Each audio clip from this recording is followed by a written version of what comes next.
Okay, so we're gonna see. I think I might have botched this, but if you're with us, do know that it's gonna be a good day. So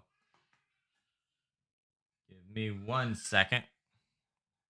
We're gonna do this. We're gonna get this done.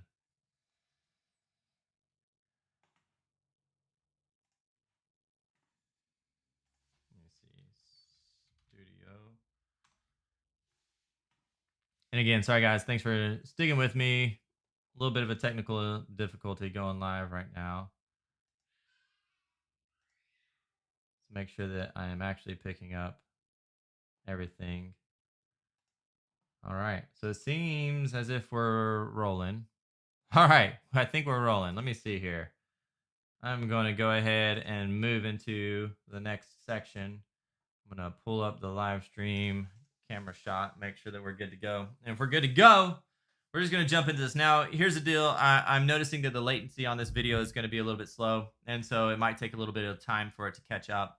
I do apologize for that. So if you do have questions, know that that might be a 10 to 15 second slow motion process. Although I'm looking at as if data is not piping in. Wow, what a challenge we are having.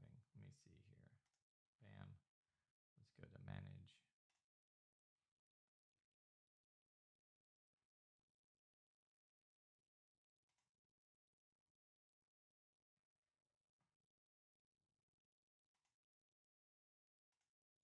All right, so let me make sure. It looks like we are live. It looks like we are rolling. I'm going to get a message over to.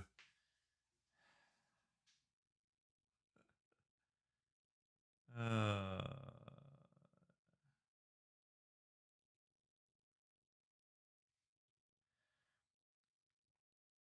all right, so let's just do this thing, guys. If you're with me today, we're going to be talking about the four quadrants of movement. So essentially, what we're going to be looking at is what does it look like to have a frame for people to be able to understand how do we move through the process of objection handling. And really, if you use the four quadrants of movement as a framework, you're going to have a decent framework that then will help you with what it is that you need to do. So we're going to talk about this and we're going to roll through the idea of the quadrant. Today's going to be real short, real sweet as far as the message is concerned. And then we're going to be able to jump in and understand what does it mean then to do all of these things at a high level. So taking everything from the start to finish and what we can do as a high level, because obviously this is a continuation class. All right, guys. So looking at the four quadrants, the very first thing that I want to make sure that we're going to have a conversation about is understanding what we mean by the four quadrants. Okay. So when I look at the four quadrants, this is what I am looking at. There is the positive present, which is what we believe is good now. There's a negative present, which creates the doubt. There's a negative future, which is a compounding of the negative present. So you press on the pain. And then there's a positive future, which is how can they create a positive future? And you equals the sage. You're the hero. Okay. So when we move into the quadrant, this is essentially what it looks like. And this is what I want you to be able to do. In your head, can you build a case for walking through this with whomever it is that you're dealing with? And so, from a client that you may be selling a widget to somebody you may be obviously doing real estate, somebody that is in that real estate section, like somebody who is like buying or selling real estate, how can you take them through the journey of what it looks like to be in a purchasing process and help them to be able to make movement? You're right. So, the whole idea behind sales is that we are advocates for our clients, but the reason why we're advocates is that we're working to be able to create movement for them. We want them to be able to understand and walk through the process of the item that we're selling them. There's obviously a need that they have, otherwise we wouldn't be in a connection in some sort of prospecting opportunity. If that is the case, then I also want you to be confident that like you use your sales advocacy for good, right? There's a lot of people who do use their sales advocacy as an advantage. They take advantage of people. That is not the case. And if it is the case, shame on you. And I don't have any ability to judge or not judge you on that, but I am just going to say shame on you. And if you're really looking at yourself as a true sales professional and an advocate, then what you're really doing is taking them through the journey and you're realigning their emotional and their data mindset. So their emotional mindset helps them to be able to move. Their data mindset helps them to think. But both of those things are a combination that we absolutely have to have in the process of being a good advocate for them. And I continue to use the pants example. So if I walked into a department store knowing that I need to buy pants and somebody greets me and says, "Can I help you with anything, or do you need any help?" We always say, "No, I'm just looking." And the reality is that we're not just looking. We're there for a very specific thing that we want to be able to get, which is pants. We really want pants. We just don't want to go through the sales process with somebody who is trying to sell me something, or somebody who wants to come alongside of me. There's even a sense of like, I can do it. There's a control aspect of it. And then we take our whole behavior processes, our learning processes. We take our filters and our history and we put it all into even something as minimal as buying a pair of pants, and we put these shields up, even though we really are on a journey to purchase a pair of pants. Well, now put that into a process for something that's a much higher purchasing scenario. So now you're going to be talking about like, well, I want to be able to buy a house, or I want to be able to buy a really expensive car. I want to be able to buy even a small widget. All of those things, like there's a certain amount of purchasing pressure that comes in that we begin filtering through all of our experiences, smacking on top of that the data, smacking on top of that the emotion. But at the end of the day, we really want to be able to go through this journey of the purchase. And so we are advocates. And being as such, we have to control part of the journey. That doesn't mean that we are in control. That means we're controlling, um, but we can control it, right? Yeah, sorry. We are in control, but not controlling. So let's look at this, because most of our objections are going to be able to be handled by moving them through this framework for um, the four quadrants. And so when I look at the four quadrants, again, positive present. So if we think about that, let's go back and sorry about the click there. Let's go back and look. So the positive present is what they believe is good now. Everybody believes that what they have right now is good, and that's true. Like that's absolutely true. They have their prerogative to think of and know that what they have right now is good. But what they want is in the distance. And if they what they want is in the distance and they've got to get to it, they got to move towards it. They have to begin to understand what that future is going to do for them. So even though they believe what is good now, they have to understand and connect to the negative present. Like we got to be able to create the doubt in them. And that's not again just to manipulate them, but that's to advocate for them, helping them understand.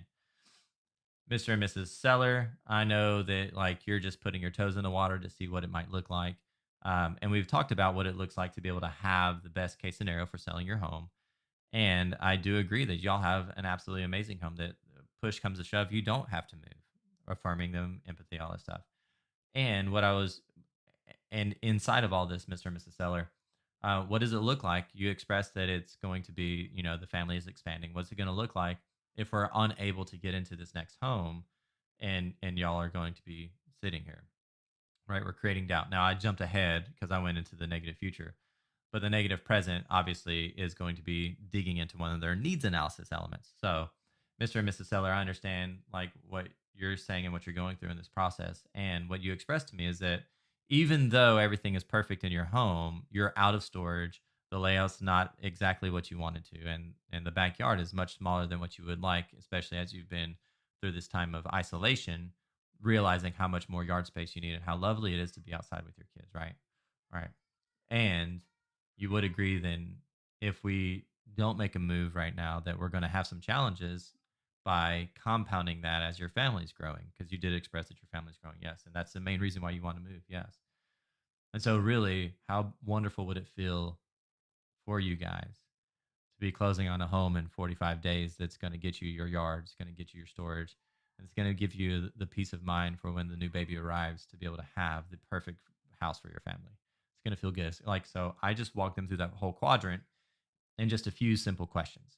Now, obviously, this is just me shooting from the hip as an example, but I want you to think about this. What would it look like if you really, as you're working through your conversations with the people that you are in relationship with as a sales professional, what would it look like as this is your framework? Most people will have this idea that they're in a positive present. And that's true. They are in a positive present. And the reason why we're in a positive present is that the whole adage of like what I know now is better than like what the future may be. Like I know my conditions now, and so I can speak to my conditions now. So I am in a positive because I have the control over the now. Well, that's a great that is absolutely correct in the present positive. If we've done our due diligence on the needs analysis, though, we are very aware of where the negative present is. If we've done our due diligence, we know very well what our negative present is. And they've gone through and they've helped us to understand where the negative present. I'm going to use my example from when I purchased my home a couple of years ago. We were in a great space, had a lot of amazing equity in our house. We didn't have to move. The market was still giving us equity. Like we were in a great position, had no desire to move. And we're big on family values. And we were, even though it's not that far, we were 35 to 40 minutes away from where all of our family was happening. So all of our family. So we had kids and their grandparents were further away. So it's much more difficult to get them to their grandparents' house for a visit when you think about the hour and a half, 2 hours possibly for travel time, especially with new kids, especially with babies and all that stuff. It weighed on us. And so there's a whole idea, even though it didn't feel like a lot, it was definitely a lot for us. And then we looked at the idea, the fact that what we really wanted was that family moment. Our oldest was the same age of my wife's brother's youngest. Well, they would be going to school together. We thought, how awesome would it be for them to go to school together, actually together in the same school? And so we're like, well, we've got to be in the same school district, which means we need to be in the same neighborhood. And it would be a beautiful thing to let them grow up together and have that camaraderie for friends and family. And so as we were digging into all of that, like our positive present was awesome. But our negative present was we're missing out on so many of the little things, right? The little things began to stack up. So for us, it would have been, and Randy, I know that I understand that the equity and your timing and all that stuff is perfect.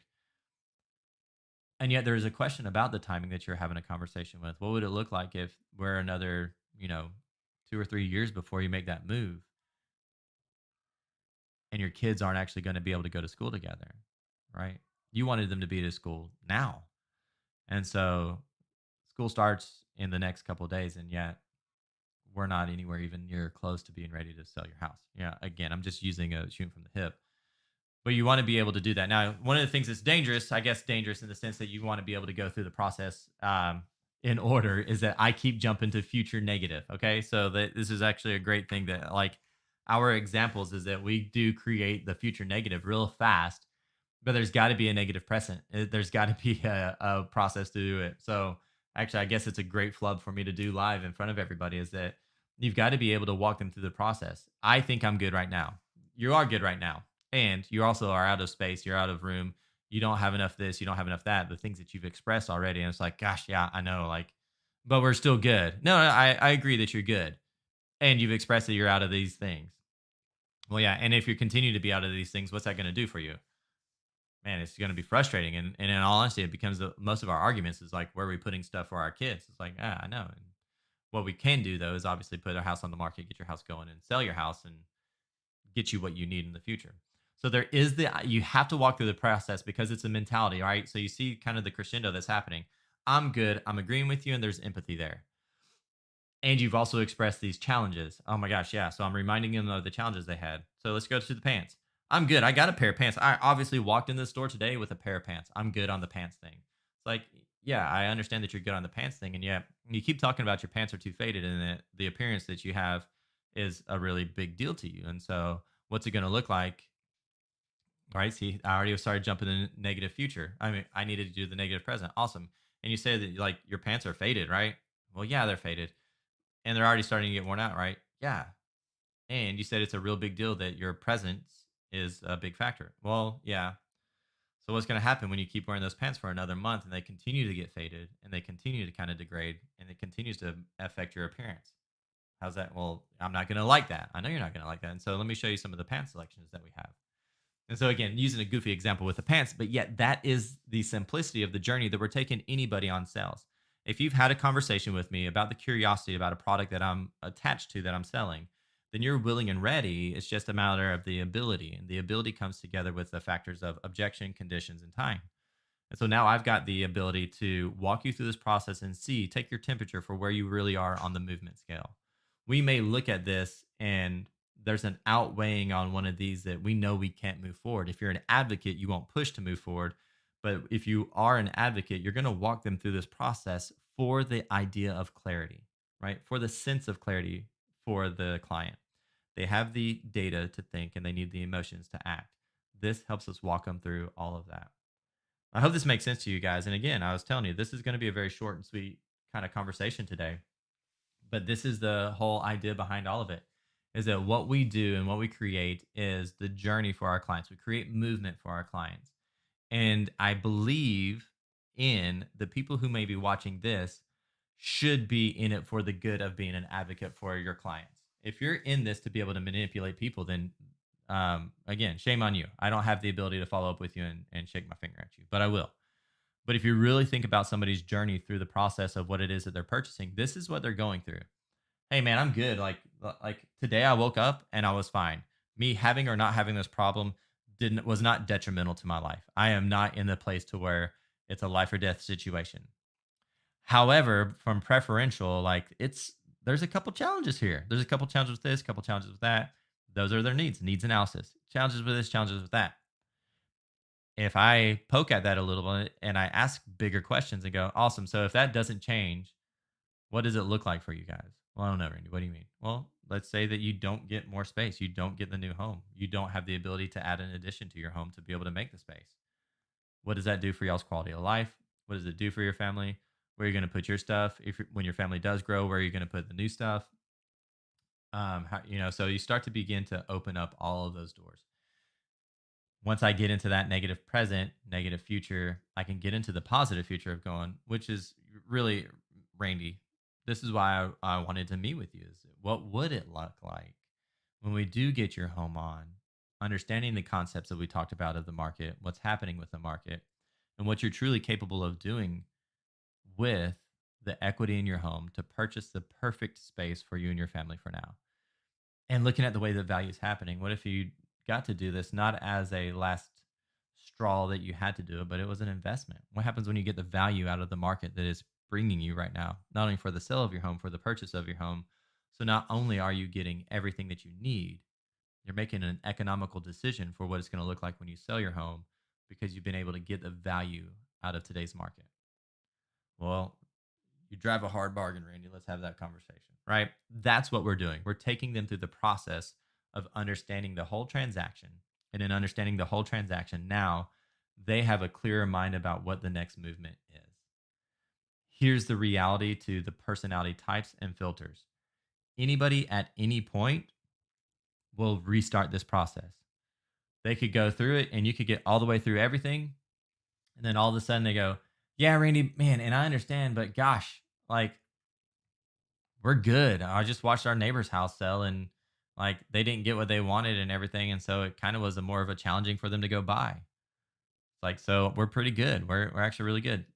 Oh, I get it. You're good. So talk to me about what that looks like then for you. So does the pain of potentially selling your home for 98% of your home's value and knowing what that will net you, is that $3,000 to $5,000 worth the next 3 to 5 years of not having any space? It's like, well, I didn't think about it in that way. I know, and that's the only, I'm only asking these questions so that I can understand where we're going to go on the journey. And this is what this is about. It's about taking them through the journey so that they can understand what the journey is, what their participation in the journey is. As the hero, you're the sage, you're just helping to direct the path, and you will identify whether or not it's a good idea to move forward. And the good advocate will say, well, Mr. and Mrs. Seller, sounds like now may not actually be the right time. Would you agree or disagree? And then allow them to be able to pull the temperature gauge out. It's about allowing them the comfort level of knowing what to do next. Does this make sense to you? If you have any questions, guys, you're welcome to pop them up in the chat. I'm going to allow the latency to kind of catch up. But this essentially is a conversation that I want to have today. What does it look like for you to get into a space, to be the advocate that's having these conversations? These four quadrants are really just a framework to be able to arrange how you're going to have the next conversation. Okay. So again, I'm going to give it a second, but at the end of the day, this is the main thing that I wanted to talk about. This is what I wanted to dig into. Thank you for working through all the challenges. I know that we even this may not even be landing on the actual post that we made for people to connect to it. So I do apologize for anybody who's lost. I was checking my phone to make sure there was anybody who's like, "Hey man, where are you?" We'll make sure that this content gets out there. But I do want to give credit where credit is due. And this is not necessarily my idea, my concept. This is things that I have learned in the process. And again, things that I want to share back to you as sales professionals so that then you can continue to be the best professional and the best advocate. And you can tell that the technical difficulties are all over the place because that thing on the right hand side of your screen, we are obviously not talking about objection handling today. So thank you guys for just working through this. Hopefully you understand, man, this is raw, this is live, this is what I want to do to contribute to you. And it's not ever going to be perfect because I am not perfect. Although I do drink the perfect cup of coffee, which I'm not sponsored by, but you've seen on my mug, tenfold coffee. If you want the best coffee, that's where you go for. And get an Ember mug while you're at it. That's my product placement of the day. I wish I got sponsorship. I need to figure out how do I get some sponsorship. I guess I got to get better at what I do. All right, guys, y'all are awesome. Thank you so much. I chatted enough. I brought enough there. I made sure that we were connected. If there's anything that you need, you can always message me or reach out to me. You'll see down below mvv@randyolive.com. Click to subscribe. In that click, you can also press the bell so that you get notified when we go live with our conversations in our classes. I really do appreciate you. I know that you are absolutely going to knock it out of the park. If you ever have any questions or comments, please, please, please, please reach out to me. You guys go be absolutely